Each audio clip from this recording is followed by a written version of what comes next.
2026 round 3 students உங்களோட choice filling வந்து நாளையோட வந்து உங்களுக்கு வந்து கம்ப்ளீட் ஆகுது.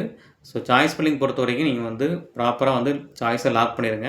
உங்களுக்கு டைம் பார்த்தீங்கன்னா 5 o'clock கொடுத்துருக்காங்க. 19th August 5 o'clock உங்களுக்கு வந்து டிஃபால்ட்டாக உங்களோட சாய்ஸஸ் வந்து லாக் ஆகிரும் ஆட்டோமேட்டிக்காகவே நீங்கள் கொடுத்துருக்க ஆர்டர்ஸு. பட் நீங்கள் வந்து ஆட்டோமேட்டிக்காக லாக் பண்ணுற அளவுக்கு நீங்கள் இது பண்ணாதீங்க. நீங்கள் வந்து லாக் பண்ணிக்கிங்க உங்களோட சாய்ஸை. இது ஏன் சொல்கிறேன் அப்படின்னா வந்து உங்களோட யூசர் நேம் பாஸ்வேர்டு தெரிஞ்சவங்க வந்து மேபி வந்து உங்களோட சாய்ஸஸ் ஆர்டரை மாற்றிடலாம்.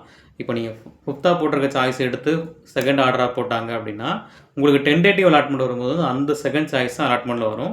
ஸோ அதுக்கப்புறம் நீங்கள் ஈவெண்ட்டும் நீங்கள் வந்து அப்போர்டு கொடுத்தாலும் சரி எது கொடுத்தாலும் சரி ஃபைனலாக அதே அலாட்மெண்ட் தான் வரும். ஸோ இந்த மாதிரி நிறைய பேர் நடக்குது. அதனால் நீங்கள் தயவுசெய்து வந்து லாக் பண்ணிடுங்க. லாக் பண்ணதுக்கப்புறம் டவுன்லோட் பிடிஎஃப்னு வரும். அதையும் டவுன்லோட் பண்ணிவிட்டு நீங்கள் வந்து சேவ் பண்ணி வச்சுக்கிங்க. அதில் உங்களுக்கு வந்து அந்த பிடிஎஃப் ஓப்பன் பண்ணி பார்த்தீங்கன்னா உங்களுக்கு வந்து அதில் வந்து லாக்டுன்னு ஆப்ஷன் காமிக்கும்.